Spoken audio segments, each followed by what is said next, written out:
like to start out with a reminder, and the reminder comes from Proverbs 2, 1 through 11. And because Peter is my mentor and keeps me on the straight and narrow, and I listen to him. I love to listen to him read the word. So Proverbs 2, 1 through 11. And I actually love this passage. It is so powerful. My son, if you receive my words and treasure my commands within you, so that you incline your ear to wisdom and apply your heart to understanding. Yes, if you cry out for discernment and lift up your voice for understanding, if you seek her as silver and search for her as for hidden treasures, then you will understand the fear of the Lord and find the knowledge of God. For the Lord gives wisdom. From his mouth come knowledge and understanding. He stores up sound wisdom for the upright. He is a shield to those who walk uprightly. He guards the paths of justice and preserves the way of his saints. Then you will understand righteousness and justice, equity, and every good path. When wisdom enters your heart and knowledge is pleasant to your soul, discretion will preserve you, understanding will keep you. Thank you, Peter. And I'm going to ask you one question as a follow-up on that. When you said that's one of your favorites, particularly as it relates to you, why? Several reasons, Dr. E. One is the intentionality that is so important on my part in order to really tap into the promises that God makes there. You know, there if then statements there, and it's a wonderful challenge. And then the promises are so rich that I want to do them, and I have to ask God really to help me to meet the standard. But it's so rich. I just love it. Yeah. Guys, and the reminder, and before we got into any of this, he stores away sound wisdom for the righteous. Okay. He shields those who walk in integrity. He guards, preserves, protects his saints. Okay. And again, the beginning of wisdom, as we all know, is an understanding of God and how we align with him.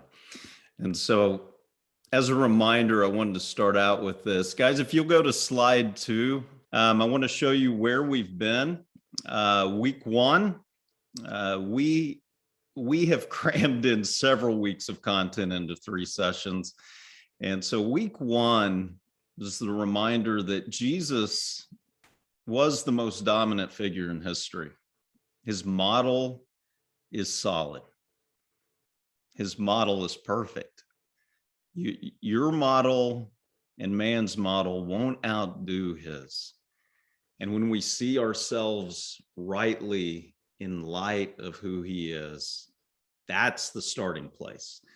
Then we move into week 2, how God's been saying this stuff for thousands of years, right?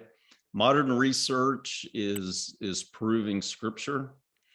Last time we compared and contrasted emotional intelligence with the mandates of scripture. We contrasted transformational leadership with scripture. This week, what we're now turning to is now when we see Jesus maybe more rightly, or are reminded of how we should see him and what the world has offered their solution, we can then begin to look at ourselves. And I use this illustration often when I'm talking about leadership and leaders that are filled and moved by the Holy Spirit. And I like to think of Christian leaders as a prism. And, prisms are those, they look like diamonds, and they refract light. We are a lot like that as people. I think we're kind of pretty. God made us pretty interesting, right? We look cool, but when the light of Christ hits that prism, color, life. I mean, if you look and you study what the role of a prism is, and you look at us, I love that analogy, because when we finally get a hold of what God is trying to lead us to, his lens, his perspective will magnify through us. And I think that's the key lens as we look at this. And so again, the Jesus model, as a reminder, is that we are not the center. We are not the sole reason for living as we know. We are second. Okay.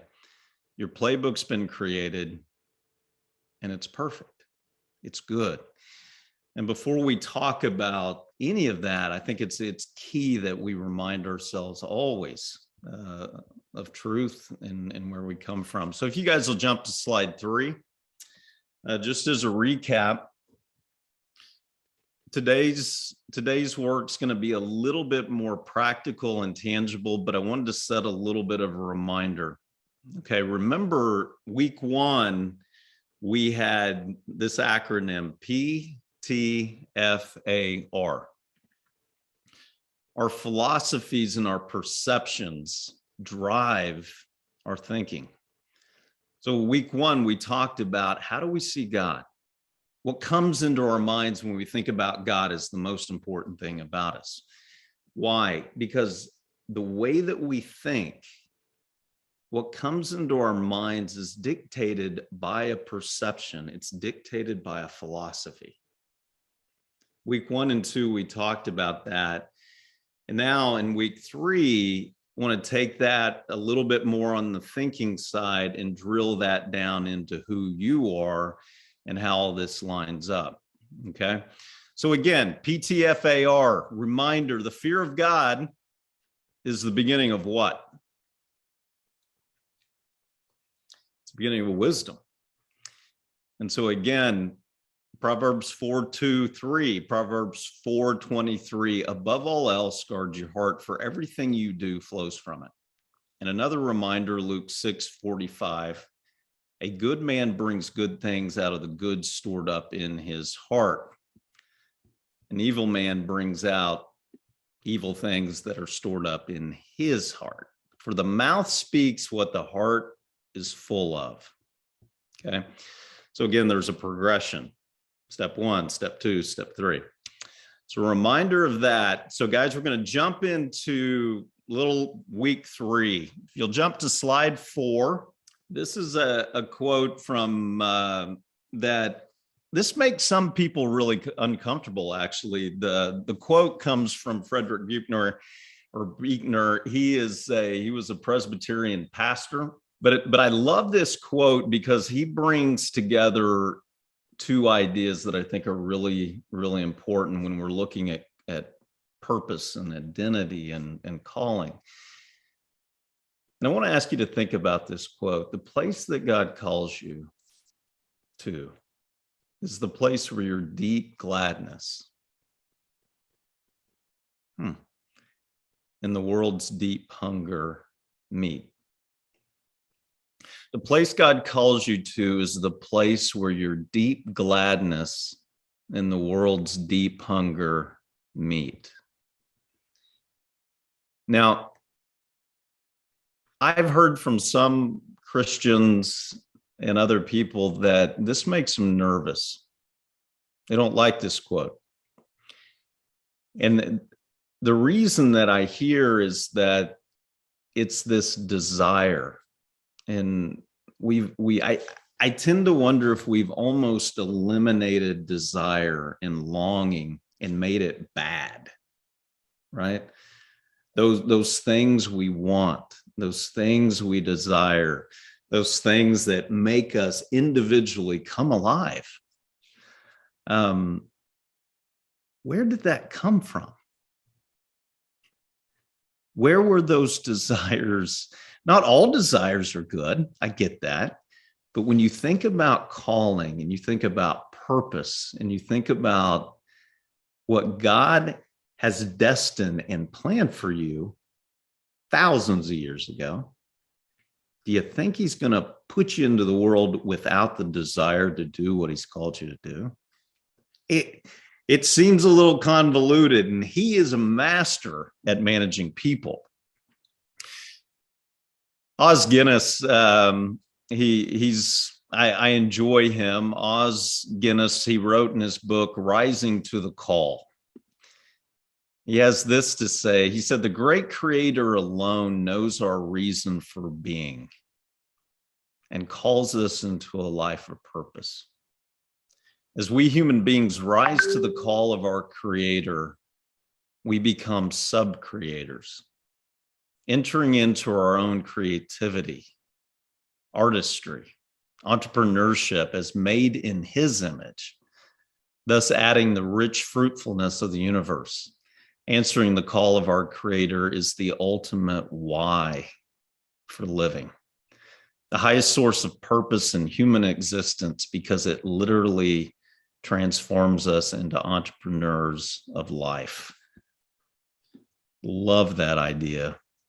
He goes on to say that entrepreneurs of life use their talents and resources to be fruitful and bring added value into the world, quite literally making the invisible visible, the future present, the ideal real, the impossible an achievement, the desired an experience, the status quo dynamic, and the dream of fulfillment. And what he's referring to, guys, to the good works that Ephesians 2:10 talks about, is that we have been prepared to do here. You boil all that down to what Guinness says, and we boil all that down to the simple mission that we've each been entrusted with, and that God has crafted our character and given us a role to reveal something about it, right? John Eldridge, one of my favorite quotes from John, he wrote Wild at Heart. He wrote Sacred Romance, more on the Christian counseling side. He says, if a man does not find those things for which his heart is made, if he is never even invited to live for them from his deep heart, he will look for them in some other way. The place God calls you to is the place where your deep gladness and the world's deep hunger meet. If you'll jump to the next slide, page 5. Guys, in working with so many leaders and business leaders and hearing what they're not trying to fake or try to keep it all together like I'm the greatest, but they really get honest. It feels a lot like what Thoreau is saying in this next quote, is that we live lives in quiet desperation. And I think often many of the people, secular clients that I have, that's the story of their life. However, in comparison, Jesus said, again, I've come and I'm going to give it to you to the full. I've designed you. I've created you. I've counted the hairs on your head. I know when you're going to rise. I know when you're going to die. I've given you gifts and talents. I've given you everything pertaining to life and godliness. I'm going to give you life to the full. I just need you to submit to this notion, right? And so I've not seen anything to disconfirm the idea that those who walk with Christ have a full life. Just haven't seen it. It's one of his stories. Guys, next slide, slide 6. Taking this down a little bit deeper and you think about what's your story? Okay. What's your story? Where were you born? Where'd you come from? Who were your parents? What were the bad things that happened to you? What were the trials? Where did you get your heart ripped out? Where'd you get your heart broken? The moments of your life that were the greatest moments of your life that you remember, all these are your story. And where you connect with people is at the story level. God sent scripture. He didn't send it via any other way but story. I mean, we're all reading the book. It's a story. It's a real story, but it's a story. We have our own story. Another thing that John Eldredge, and I agree with him, he said, our wounding, our hurts, our pains will always point to our calling. I want you to think about that, if you will. Our wounding, where we got hurt, some of the most painful things about us, about our story and our history, often points to our calling, right? And I think there's many, many ideas when we start looking at purpose and identity. We cannot separate where God has placed us, the things he has allowed into our lives, and what he's calling to. We can't separate those two. And so as it applies to your life and your story, think about history. Begin thinking about, what do you know? And we're going to dive into this really quick. So let's go to page 7. So that was introduction, you all. That was the longest preface in all of time. I'm a professor. I have to have long prefaces, I think. So here's what I want to ask you guys to do.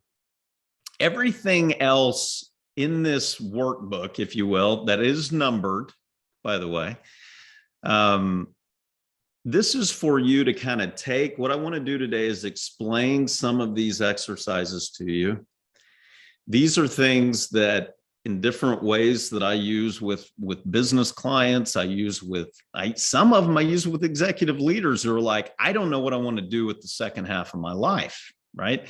So again, these questions are used with paying clients that are trying to find the same areas that we're talking about today. And so guys, before we get too carried away, I want to start with just desire. We go back to that Fred Buechner quote, the place God calls you to is the place where your deep gladness and the world's deep hunger meet. Let's try that on for size. Page 7. So question 1, what are you naturally curious about? What intrigues you? What do you read about at night when you don't have to? I've been obsessed with leadership since I was a kid. I've always been intrigued by it. Always been intrigued by people.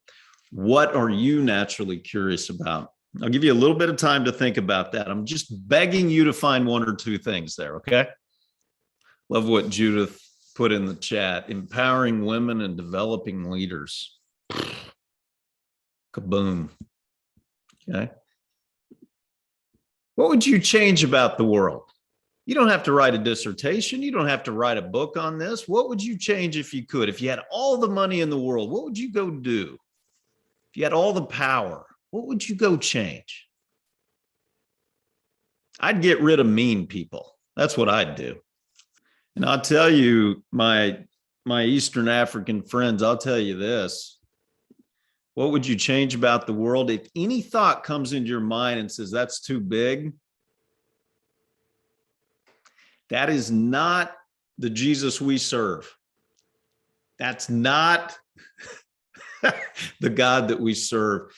He will bring about what his will and his intention is for you. It's okay to desire. It's okay to want to see this. Maybe he put it in there. Maybe he didn't, but he will bring about. So again, don't let that's too big. Just hear it, feel it. You don't know why. Question 3, what would you do if you could not fail, if you were guaranteed success? It was a guarantee. Don't underestimate that 4th question on slide 7. What do you enjoy doing?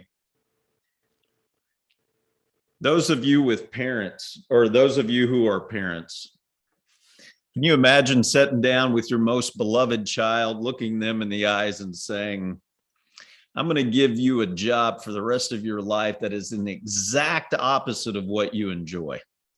My goal is to make you miserable. We're not even great parents sometimes, and we wouldn't do that. So again, what do you enjoy doing?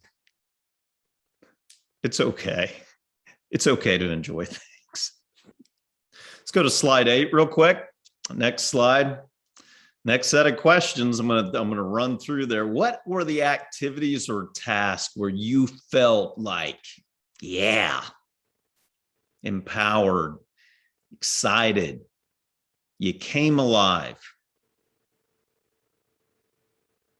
When I was 19 years old and in the Marine Corps, I used to go out on the weekends and hang out and chat with homeless people. Kid you not. I would literally leave base, go to San Francisco, and hang out with homeless people and just hear their stories. I was fascinated by it. I loved it. I don't know why I felt empowered. I don't know why I felt alive, but I did. So when you think about yourself, what makes you just feel alive? Guys, this next question about accomplishments in your life that you're most proud of. Okay. I'll guarantee what you're most proud of is going to be different than what most people are proud of. I promise you. It's going to be very aligned with what you deem as great, awesome, or good. So what have you achieved? What have you pulled off that you're proud of? The next question, great adventure. What great adventure? What do you want to do? What when you think about what's possible? I really want to climb Kilimanjaro. True story. That's where I want to start. I want to climb Mount Kilimanjaro. Why? I don't know. I just do. I want to do the Camino de Santiago from France all the way to Portugal. It's the way of St. James. I want to hike that. Why? I don't know, but it's something I want to do with you. What do you want to do? Write it down. What concepts, next question, what concepts, ideas, thoughts are you most inspired by? Right? Peter and I have conversations all the time, right? Most of them is me apologizing for giving Peter a hard time about being older than me. And, but the idea is that when Peter begins to talk about, for example, when he talks about righteousness, he lights up, he goes into a little bit, you guys have seen it, he goes into a little bit of a different mode when he's talking righteousness, right? I mean, he's about it. He wrote a devotional on it. He's passionate about it. He sees it. He gets it. I think God's given him a special insight into righteousness. Do you find it ironic that he's teaching this content? Of course not. His idea is this righteousness got a hold of his heart. It inspired him. It moved him. And then he began taking it out. So again, what are you most inspired by?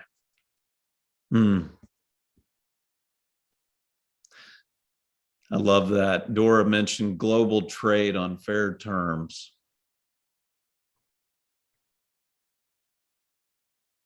Eradicate poverty and suffering in the world, Judith brought up. Wow, I feel alive when I empower someone else. Amen. That's, Judith, that's one of my things too.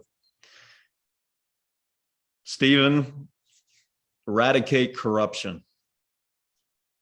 High calling. And Peter won't be climbing that mountain with me. Oh, well, maybe we can get him to go. All right, guys, if you'll jump to slide 9. All right. So what Jim Collins said is he said 3 things come together. If you have these 3 things in business, you're going to be successful, right? Number 1, you can be one of the best in the world at that. You're really good at it. Number 2, you are insanely passionate about it. Makes you come alive. You love it. Number 3, people will pay you money to do that thing. That's Jim Collins' notion of hedgehog. When you think about that at the individual level, I will tell you, when I work with the most successful entrepreneurs, the most successful people who've done their own thing, it's always usually one passion. You know, you think about Warren Buffett. The guy reads technical articles on investments. That's like 5 hours a day. The guy's obsessed with that. Is it surprising that he's created one of the most powerful investment houses in the world? No. Right?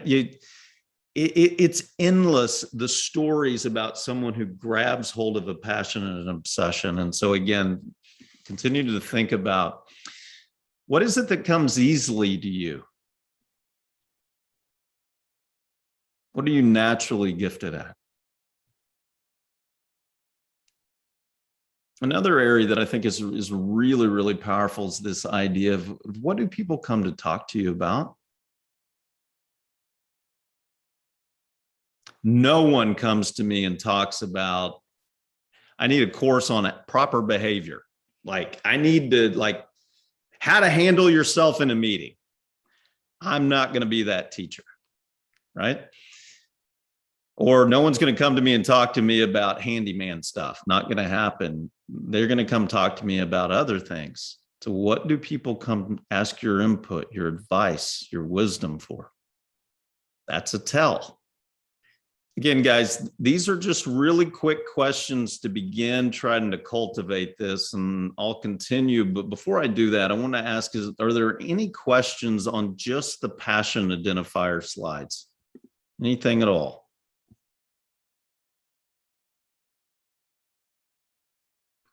If you do have any comments, throw them in the chat. I'll catch them, and we'll keep going. So I want to, if you'll jump to slide 10. And a little bit of an overview here, and we've all heard the saying, if you aim at nothing, right, you'll hit it every time. It's probably one of the most hackneyed, blasé quotes we've heard. But again, if you aim at nothing, you'll hit it every time. And so the question when we look at this is, what is your bullseye? What is your target? John Maxwell, who just a great thinker and a great leader, he said, people will summarize your life in one sentence. People will summarize your life in one sentence. Pick it now.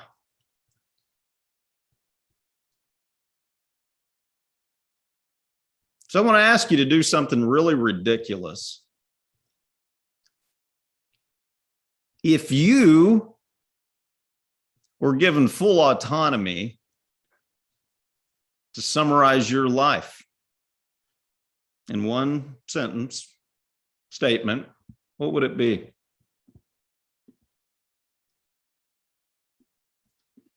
I'm going to ask you to write that down.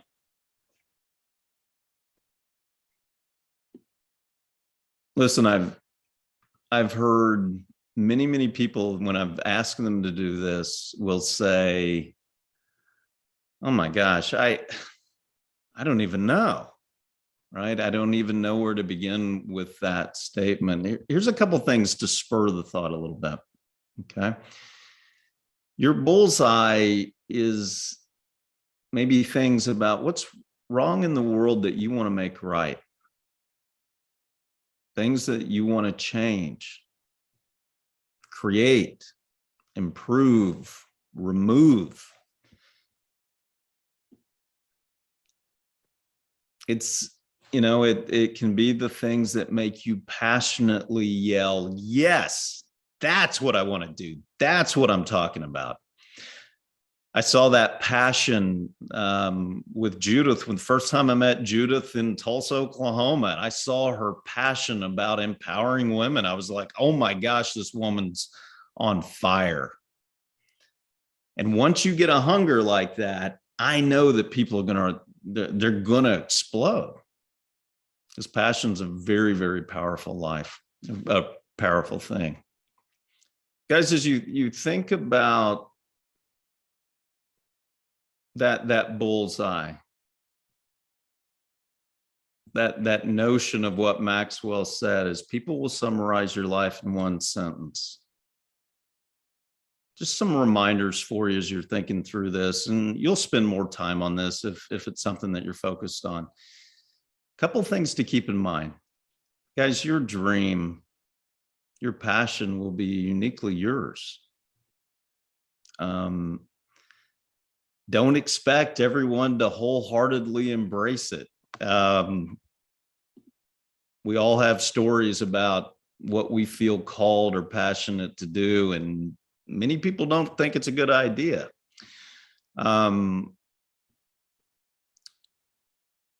Again, be specific. The more clearly you paint that picture, the more you're going to feel it. And again, guys, when you start thinking about passion and calling in your life and impact, you will feel that. So if you don't feel it, keep looking. I would encourage that. Okay, so let's jump to slide 11. Trying to keep going on this time, and I'm taking way too long.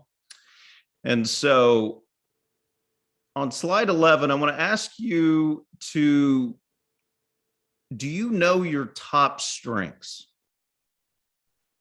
your top gifts, top talents? I want to ask you if you can you list 5 to 10 of them right now? List them out. Now, if you can add on this question, how do your passions, what we just did on passion identifiers, how do those align with your top gifts, your strengths, top talents? How did the passions and talents align? Just in you, we've talked passion, we've talked talents. Now, how do those come together? What about your weaknesses? If you're anything like me, you can probably rattle off 175 weaknesses and you're like, okay, where are my strengths? I can pick my toenails really quickly. It's again, guys, your weaknesses, we all have them. Even the person that Jesus, God himself, chose to build the church on the back of had a lot of weaknesses. So really quick, we've talked about passion, talked about strengths, talked about weaknesses, talked about how those align. Now I want to ask you to go to page 12 really quick. And I just wanted to give you an overview of this. This comes from a friend of Peter and I's. He's a pastor in Louisiana, and he works with church leaders, specifically pastors. And his model on the leader blueprint was something I really liked. And the only reason I wanted to share this with you, you can go back and look at this at another time. It's pretty self-explanatory. But when you see at the very middle, he talks about the effective leader. We're on slide 12. And if you look to the right of the effective leader, you'll see in the bottom, kind of that bottom right quadrant, your calling. your unique giftings, development, and you look over to the left, social intelligence, self-management, empathy. Again, top left, clarity of mind, emotions, intelligence, motivations, derailers, weaknesses, strengths. We are an amalgamation, guys. We are a casserole of a whole lot of things. Belief systems, values, personality. And in looking at that, we really, first and foremost, need to understand what we've got. So if you jump to slide 13, if we had an entire day or an entire afternoon, we would go through this exercise. Again, guys, many people, our values and our beliefs, they will drive your actions. Okay, it just happens. We can't argue that. And the notion of what we feel so deeply, those are our values. It's how we see people. It's how we see situations. It's some people get angry about things that others don't. It has so much to do with what they value and what they hold dear. So the way this process works, and again, guys, I'd love to go through this with you because it's a whole lot of fun, but you don't have to have me go through it with you. So if you go to on page 13, first step is to go through and highlight, capture, identify your top 10 values or top 15 values. Okay. So these 3 pages are pretty common, pretty standard values across the board.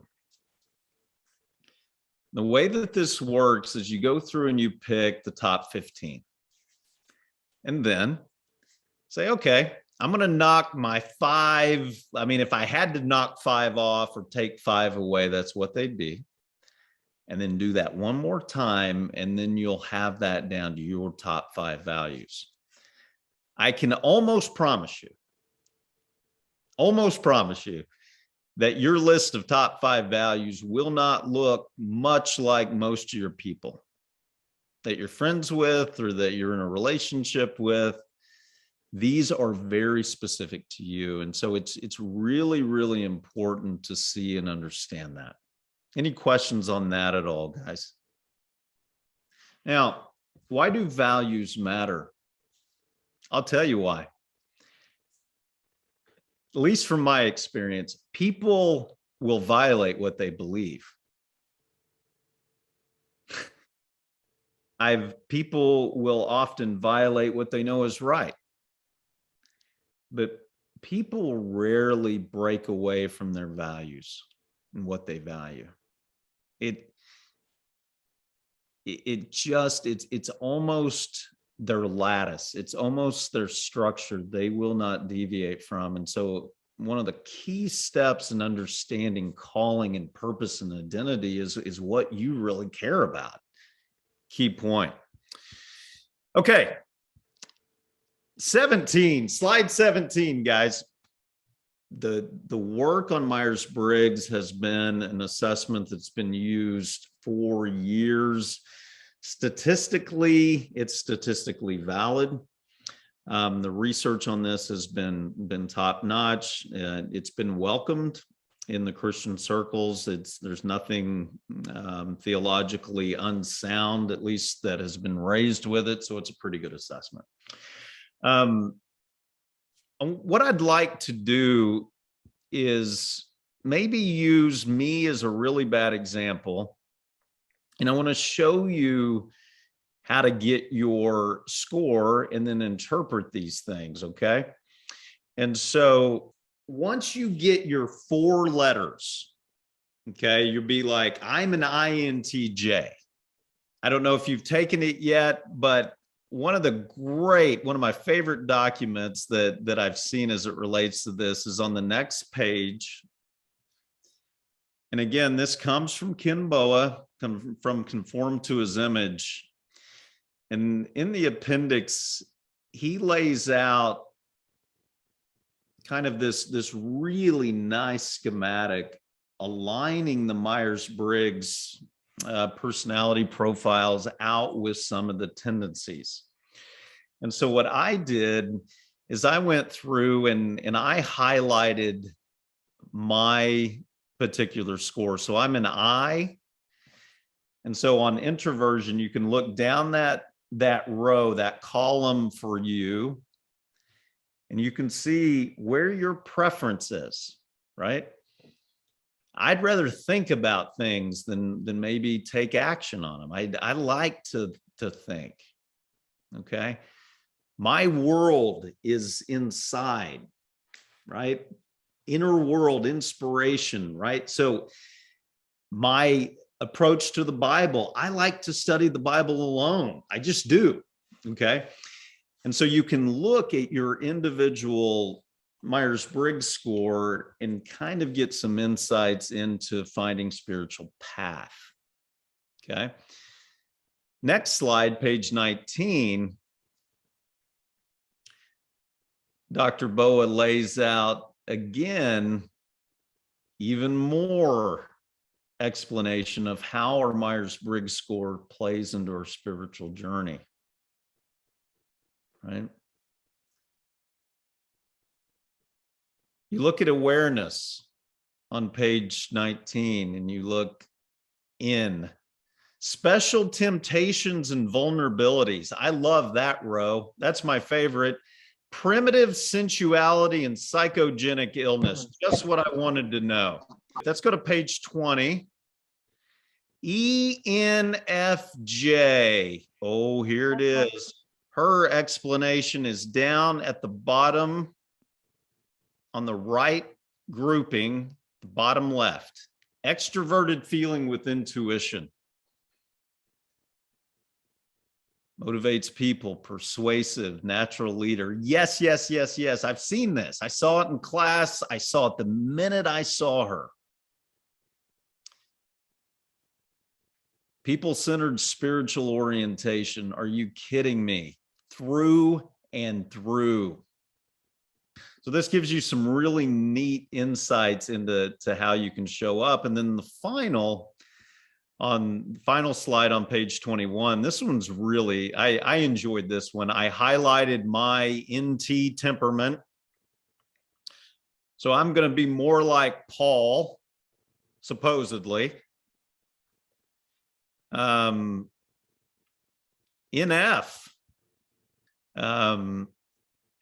Pretty agreeable again, so you can begin to see. And then USJs. Do we have any SJs out there? Any SJs? You guys are the James. You know, you're structured, dominant, results, getting it the right way, right? Task oriented, a little choleric, can drive. There's a right way. And again, you can look at these temperaments and really see how these play out. And I think it's fascinating. I wanted to let you see that. Okay, real quick, I'm about to run out of time. Page 22. This link that I provided here, guys, this will give you, there's a free version and then there's a paid version that will give you a really robust description of yourself. Peter has recently taken the Myers-Briggs. Peter, can you put in a 30-second plug on any value that you may have seen in this at all?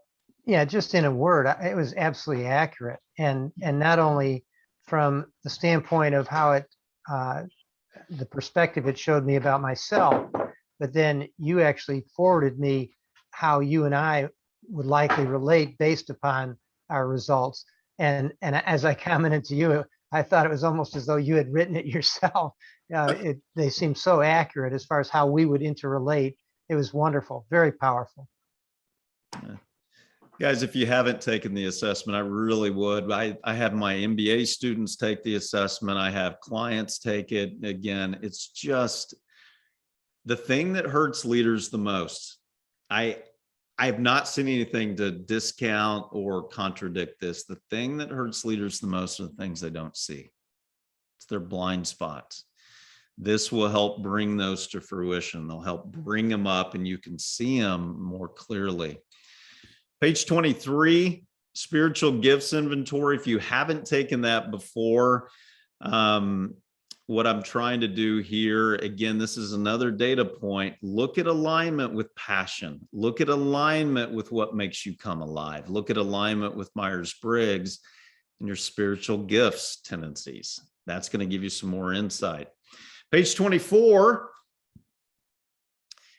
These last three are exercises that you can do alone. And the one thing exercise I will say has been the most profound exercise from my client's perspective they've ever done. I'm telling you guys, it's a great bit of data. I would highly recommend you do it.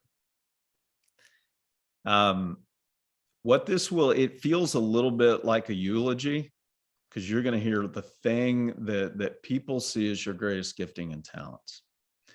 And every client that's done this has been so grateful that they did, because of the feedback was so instructive. And I'll tell you this before I move on. Things will pop like neon lights from this exercise. So I really would encourage you to ask people this exercise. Page 25 is clarity. I laid the instructions out for you there as well. This is kind of a nice way to think about really what it is that you want. A lot of people struggle sometimes with, I'm not sure if, I'm torn here, I'm torn there. This little grid kind of can help you take some time to cull out those details. And then the last one, I ask myself this question several times a year on page 26. And the 5 wishes is really, you're on your deathbed and someone comes to visit. 5 wishes that you'd wish you'd done. Again, back to passion, but these are all things designed to help begin to cull those things out.